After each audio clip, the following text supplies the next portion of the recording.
अस्सलाम वालेकुम। मैं हूं मोहम्मद अरशद। तो केमिस्ट्री के एक और लेक्चर के साथ, और हमारा टॉपिक है आज का position of hydrogen in periodic table, जो कि चैप्टर नंबर 1 सेकेंड ईयर में से लिया गया है। इसको डिस्कस करते हैं। इस टॉपिक से पहले थोड़ी सी बातें ये समझ लें कि हम यहाँ पे पोजीशन को जस्टिफाई कैसे करेंगे कि हाइड्रोजन को टेबल के अंदर कहाँ पे रखा जाए। हाइड्रोजन वो एलिमेंट है जिसको पहले ग्रुप के एलिमेंट्स के ऊपर भी रखा जा सकता है, चौथे ग्रुप के एलिमेंट के ऊपर भी रखा जा सकता है, सेवंथ ए एलिमेंट्स के ऊपर भी रखा जा सकता है। इनकी इन तीनों ग्रुप के साथ प्रॉपर्टीज सिमिलर भी हैं और डिसिमिलर भी हैं। तो उनके बेसिस पे हमने ये फैसला करना है कि आखिर हाइड्रोजन को पीरियोडिक टेबल में किस जगह पे रखा जाए। तो वन बाय वन हम इनको डिस्कस करते हैं। हमारे टॉपिक की हेडिंग्स क्या होंगी? Similarities with first A, then dissimilarities with first A, ऐसे फोर्थ ए के साथ सिमिलरिटीज, फोर्थ ए के साथ डिसिमिलरिटीज, सेवंथ ए के साथ सिमिलरिटीज, सेवंथ ए के साथ डिसिमिलरिटीज। तो आइए अब टॉपिक को शुरू करते हैं। Similarities with first A. Both first A elements and hydrogen have one electron in valence shell. ये इनमें कॉमन प्रॉपर्टी है। दूसरी बात, हाइड्रोजन जो है ये भी यूनि पॉजिटिव चार्ज बनाता है और पहले ग्रुप के एलिमेंट इनके ऊपर भी सिंगल पॉजिटिव चार्ज आता है एक इलेक्ट्रॉन लूज करने के बाद। जैसे Na पॉजिटिव है, K पॉजिटिव है, H पॉजिटिव है। फिर हाइड्रोजन और हेलोजन दोनों रिएक्ट कर जाते हैं इलेक्ट्रोनेगेटिव एलिमेंट्स के साथ। जैसे कि हेलोजन है, NaCl अगर बनता है तो HCl भी बनता है। जिस तरह के कंपाउंड हेलोजन हाइड्रोजन के साथ बनाते हैं वैसे ही फर्स्ट ए के साथ बनाते हैं। यहां पर भी यह प्रॉपर्टी दोनों में एक जैसी है। दोनों आयनिक कंपाउंड बनाते हैं और वो आयनिक कंपाउंड वाटर में डिसोसिएट हो जाते हैं। एक और बहुत अहम बात कि हाइड्रोजन और फर्स्ट ए के एलिमेंट्स दोनों का ताल्लुक एस ब्लॉक के साथ है। दोनों का ब्लॉक एस है। फिर इसके बाद अगर हम देखें कि डिसिमिलरिटीज कौन सी है तो वो पॉइंट भी डिस्कस कर लेते हैं। हाइड्रोजन नॉन मेटल है जबकि फर्स्ट ए के एलिमेंट्स मेटल्स हैं। जैसे हम इनको अल्कली मेटल्स कहते हैं। हाइड्रोजन अपना एक इलेक्ट्रॉन लूज नहीं करता उतनी आसानी से जितनी आसानी से अल्कली मेटल्स अपना इलेक्ट्रॉन लूज कर देते हैं। Unlike alkali metals, hydrogen open atmosphere में एग्जिस्ट करता है।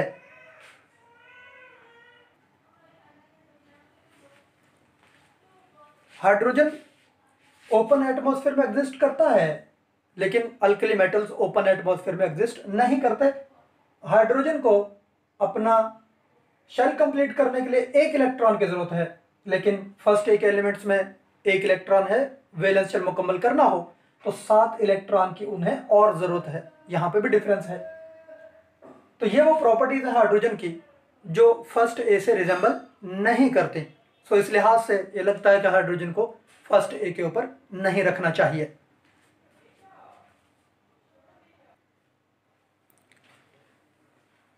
हाइड्रोजन की प्रॉपर्टीज सेवंथ ए के साथ भी रिजेंबल करती हैं। सो उनको देख लेते हैं और फिर सेवंथ ए से वो प्रॉपर्टीज भी हैं जो रिजेंबल नहीं करते। तो हाइड्रोजन गैस है जैसा कि वो हेलोजन्स भी हैं, जो फ्लोरीन क्लोरीन वगैरह। तो पहला पॉइंट क्या हुआ? Hydrogen is a gas like most of the halogens. Number 2, दोनों के दोनों यानी हाइड्रोजन और हेलोजन्स डायटोमिक फॉर्म में एग्जिस्ट करते हैं। F2 Cl2 Br2 I2, तो इस तरह H2। तो हाइड्रोजन भी उसी तरीके से डायटोमिक फॉर्म में एग्जिस्ट करता है। हाइड्रोजन को और हेलोजन को अपना वैलेंस शेल मुकम्मल करने के लिए एक इलेक्ट्रॉन चाहिए। हाइड्रोजन के वैलेंस शेल में एक इलेक्ट्रॉन है, एक और चाहिए। हेलोजन के वैलेंस शेल में 7 इलेक्ट्रॉन है, एक और चाहिए। Need 1 electron to complete their valence shell. दोनों यूनि नेगेटिव आयन बनाते हैं, इलेक्ट्रॉन गेन कर लेते हैं और सिंगल नेगेटिव चार्ज उनके ऊपर आ जाता है। H नेगेटिव जैसे बनता है तो Cl negative, F negative, Br negative, I negative, ये आयन भी बनते हैं। दोनों के दोनों स्टेबल आयनिक कंपाउंड्स बनाते हैं जब उनका रिएक्शन फर्स्ट ए के साथ हो। जैसे NaCl अगर है तो NaH भी बनता है। जिस तरह का बिहेवियर हेलोजन्स का फर्स्ट ए के साथ रिएक्शन हो रहा है वैसा बिहेवियर हाइड्रोजन का है फर्स्ट ए के साथ रिएक्शन करने में। ये वो प्रॉपर्टीज हैं जो हाइड्रोजन की रिजेंबल करती हैं सेवंथ ए से। फिर वो प्रॉपर्टीज देख लेते हैं जो 7th ए से रिजेंबल नहीं करते, जो डिफरेंट है। वो क्या है? हाइड्रोजन पॉजिटिव आयन बना सकता है एक इलेक्ट्रॉन लूज करने के बाद, लेकिन हेलोजन ऐसा नहीं करते। हेलोजन इलेक्ट्रॉन लूज करके पॉजिटिव आयन नहीं बनाते, F पॉजिटिव Cl पॉजिटिव ये नहीं बनते। हाइड्रोजन स्टेबल ऑक्साइड बनाता है, जैसे H2O है, बहुत स्टेबल कंपाउंड है ये हाइड्रोजन का ऑक्सीजन के साथ, लेकिन हेलोजन्स में ये प्रॉपर्टी नहीं होती। उनके ऑक्साइड बनते जरूर हैं, लेकिन इस तरह से जैसे हाइड्रोजन का ऑक्साइड है वैसे स्टेबल नहीं होते। हाइड्रोजन का ताल्लुक S ब्लॉक के साथ है, जबकि 7th ए का ताल्लुक P ब्लॉक के साथ है। ब्लॉक में फर्क है। हाइड्रोजन के वैलेंस शेल में 1 इलेक्ट्रॉन है, जबकि हेलोजन्स के वैलेंस शेल में 7 इलेक्ट्रॉन्स हैं। तादाद में फर्क है।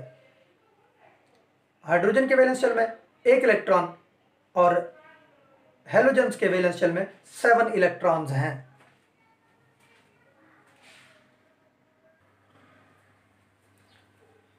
इसी तरह से बहुत सारी प्रॉपर्टीज में हाइड्रोजन जो है वो 4th ए के साथ सिमिलरिटीज शो करता है, और 4th ए से इसकी प्रॉपर्टीज डिफरेंट भी हैं। तो सिमिलरिटीज विद 4th ए क्या है? दोनों का वैलेंस शेल हाफ फिल्ड है। हाइड्रोजन के वैलेंस शेल में 1 इलेक्ट्रॉन है, 1 चाहिए, हाफ फिल्ड हो गया। कार्बन के या सिलिकॉन वगैरह जो चौथे ग्रुप के मेंबर्स हैं, उनके वैलेंस शेल में 4 इलेक्ट्रॉन है, 4 ही चाहिए, सो हाफ फिल्ड है। हाइड्रोजन और 4th ए के एलिमेंट्स कोवलेंट कंपाउंड्स बनाते हैं, दोनों में नेचर है। हाइड्रोजन भी कोवलेंट कंपाउंड बनाता है, और कार्बन सिलिकॉन वगैरह ये भी कोवलेंट कंपाउंड बनाते हैं, और इनकी क्लोज एसोसिएशन है ऑर्गेनिक कंपाउंड्स के अंदर। हाइड्रोकार्बन और बहुत सारे कंपाउंड कार्बन के, वहां पे हाइड्रोजन उनके साथ साथ होता है कार्बन के साथ, सिमिलर बिहेवियर यानी सिमिलर प्रॉपर्टी कहने शो कर रहे होते हैं। दोनों अच्छे रिड्यूसिंग एजेंट हैं। रिड्यूसिंग एजेंट कौन होता है? जो किसी दूसरे की रिडक्शन कर देते हैं। जैसे कॉपर ऑक्साइड है, ऑक्सीजन को हाइड्रोजन से रिएक्शन करवाया इस कॉपर ऑक्साइड का, तो इस H2 ने ऑक्सीजन को निकाल दिया, वाटर बना दिया, और कॉपर को मेटल में चेंज कर दिया, ऑक्साइड से मेटल बना दिया। सो इसने इसकी रिडक्शन की है, सो ये रिड्यूसिंग एजेंट। इसी तरह कार्बन का रिएक्शन टिन ऑक्साइड के साथ करवाया, तो टिन अलग हो गया, कार्बन डाइऑक्साइड बन गया। तो दोनों क्या कर रहे हैं? रिड्यूसिंग प्रॉपर्टीज शो कर रहे हैं, हाइड्रोजन भी और कार्बन भी। फिर दोनों ही कार्बन सिलिकॉन वगैरह और हाइड्रोजन दोनों ही नॉन मेटल्स भी हैं। तो यहां से वो प्रॉपर्टीज हैं जो हाइड्रोजन की और चौथे ग्रुप के एलिमेंट्स की सिमिलर हैं।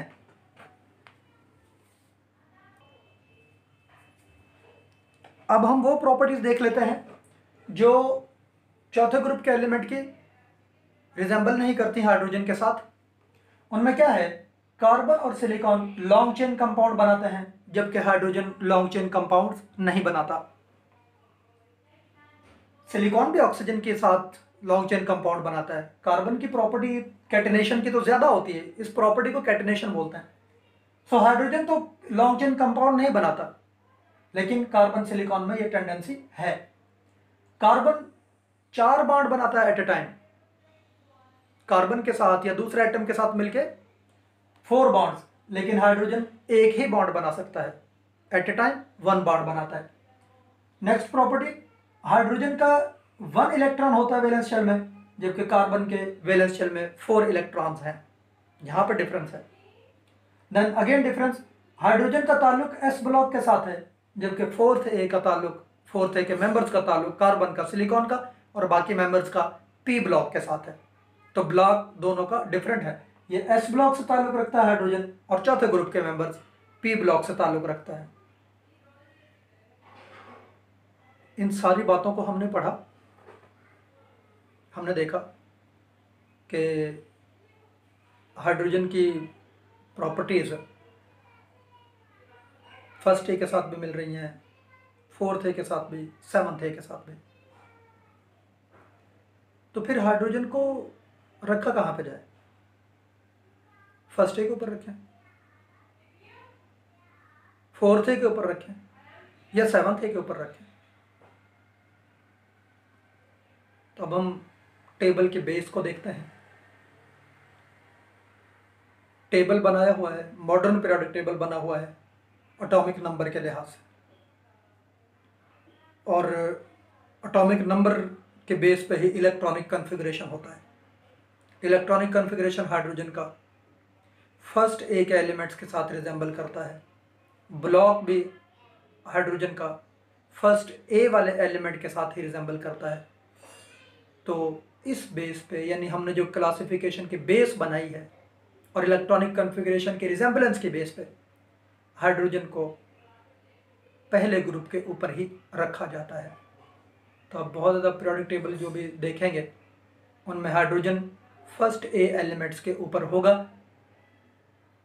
बाकी फोर्थ ए सेवन्थ ए के ऊपर इसको नहीं रखा जाता। उसकी रीज़न मैंने आपको बताई है कि इलेक्ट्रॉनिक कॉन्फ़िगरेशन इसका और क्लासिफिकेशन के बेस, ब्लॉक, ये सब कुछ फर्स्ट ए से मिलता है, इसलिए अल्कली मेटल्स के ऊपर ही हाइड्रोजन को रखा जाता है।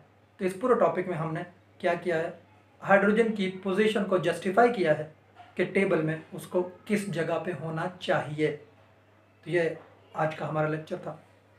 अगले किसी लेक्चर में फिर दोबारा हम डिटेल के साथ किसी टॉपिक को डिस्कस करेंगे। अल्लाह हाफ़िज़।